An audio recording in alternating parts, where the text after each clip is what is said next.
Hello' friends, job information চেনেললৈ আপোনালোকক পুনৰবাৰ স্বাগতম জনালোঁ।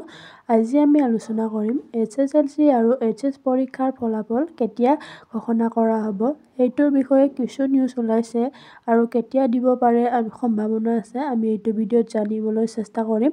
আহকচোন চাওঁ আমি। চাব পাৰা তোমালোকে অসমীয়া প্ৰতিদিনৰ পৰা এটা গুৰুত্বপূৰ্ণ ঘোষণা কৰা হৈছে যে বহাগ বিহুৰ পূৰ্বেই ঘোষণা হোৱাৰ সম্ভাৱনা আছে মেট্ৰিক পৰীক্ষাৰ ফলাফল। তোমালোকৰ মেট্ৰিক পৰীক্ষাৰ ফলাফল বহাগ বিহুৰ আগতেই আপোনালোকৰ ঘোষণা কৰিব বুলি ইয়াতে উল্লেখ কৰিছে আৰু মে' মাহৰ প্ৰথম সপ্তাহত ঘোষণা হ'ব পাৰে উচ্চতৰ মাধ্যমিকৰ ফলাফল আৰু তোমালোকৰ মে' মাহৰ প্ৰথম সপ্তাহতে উচ্চতৰ মাধ্যমিকৰ ফলাফল ইয়াতে ঘোষণা কৰা হ'ব বুলি উল্লেখ কৰিছে।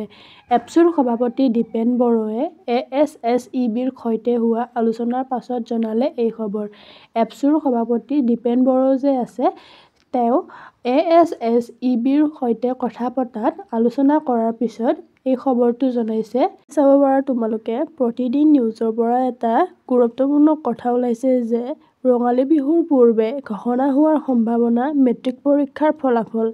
মে' মাহৰ প্ৰথম সপ্তাহত ঘোষণা হোৱাৰ সম্ভাৱনা আছে উচ্চতৰ মাধ্যমিকৰ ফলাফল আৰু ASSEBৰ সৈতে এপছুৰ হোৱা আলোচনাৰ পাছত এই সম্ভাৱনা সম্পৰ্কে জনালে দীপেন বড়োৱে। কোৱা হৈছে যে তোমালোকৰ পৰীক্ষাৰ ৰিজাল্ট তোমালোকে ৰঙালী বিহুৰ আগতে পাব পাৰিবা বুলি ইয়াতে উল্লেখ কৰিছে।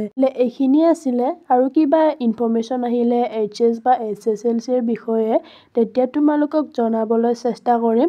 আৰু ভিডিঅ'টো লাইক কৰিবা, কমেণ্ট কৰিবা আৰু ছাবস্ক্ৰাইব কৰি ৰাখিবলৈ নাপাহৰিবা।